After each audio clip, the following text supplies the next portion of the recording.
I Know Why the Caged Bird Sings by Maya Angelou. Chapter 27.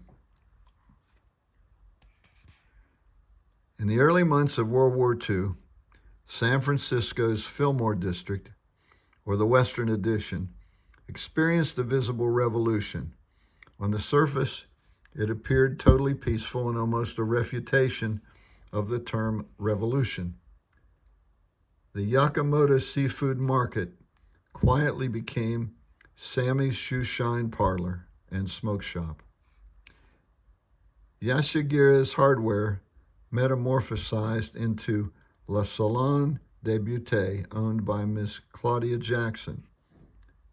The Japanese shops which sold products to Nisei customers were taken over by enterprising Negro businessmen, and in less than a year became permanent homes away from home for the newly arrived Southern blacks.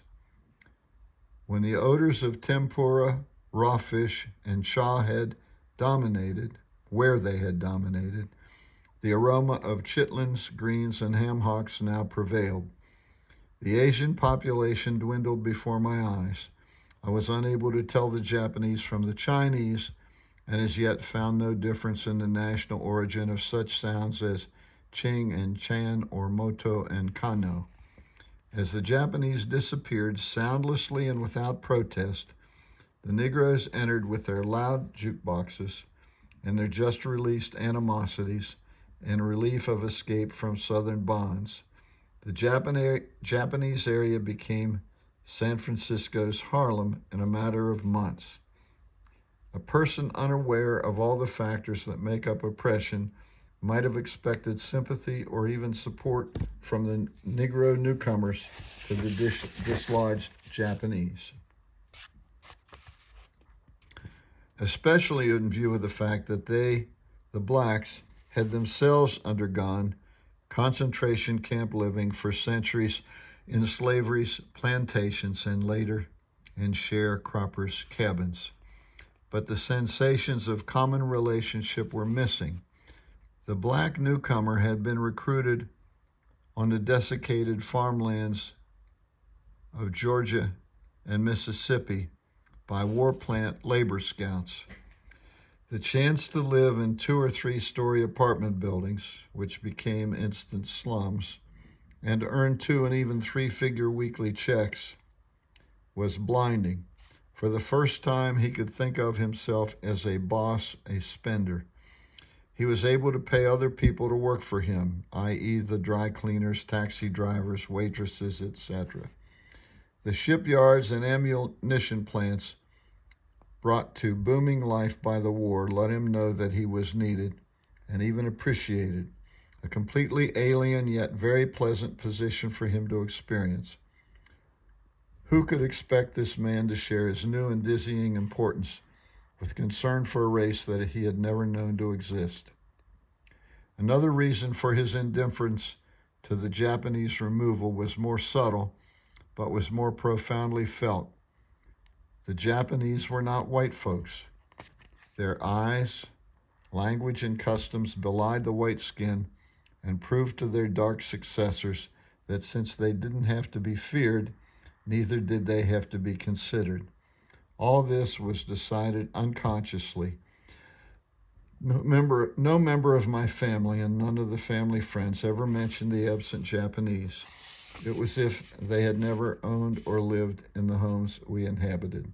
On Post Street, where our house was, the hill skidded slowly down to Fillmore, the market heart of our district.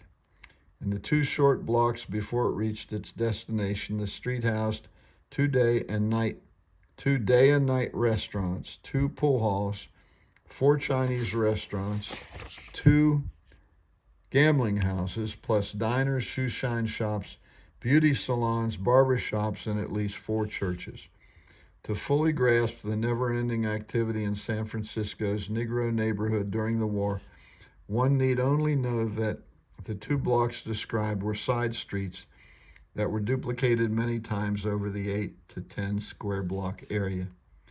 The air of collective displacement, the impermanence of life in wartime, and the gauche personalities of the more recent arrivals tended to dissipate my own sense of not belonging.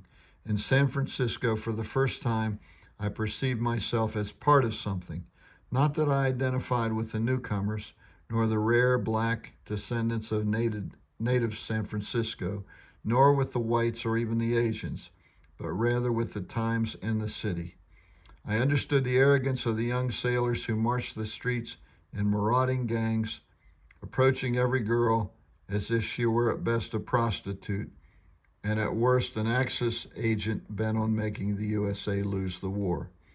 The undertone of fear that San Francisco would be bombed, which was abetted by weekly air raid warnings and civil defense drills in school, heightened my sense of belonging.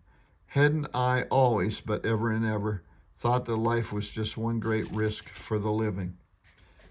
Then the city acted in wartime like an intelligent woman under siege. She gave what she couldn't with safety withhold and secured those things which lay in her reach. The city became for me the ideal of what I wanted to be as a grown-up. Friendly but never gushing, cool but not frigid or distant, distinguished without the awful stillness. In San Francisco, the city that knows how, was the Bay, the Fog, Sir Francis Drake Hotel, Top of the Mark, Chinatown, the Sunset District, and so on, and forth, and so white. To me, let me make sure I got the right page.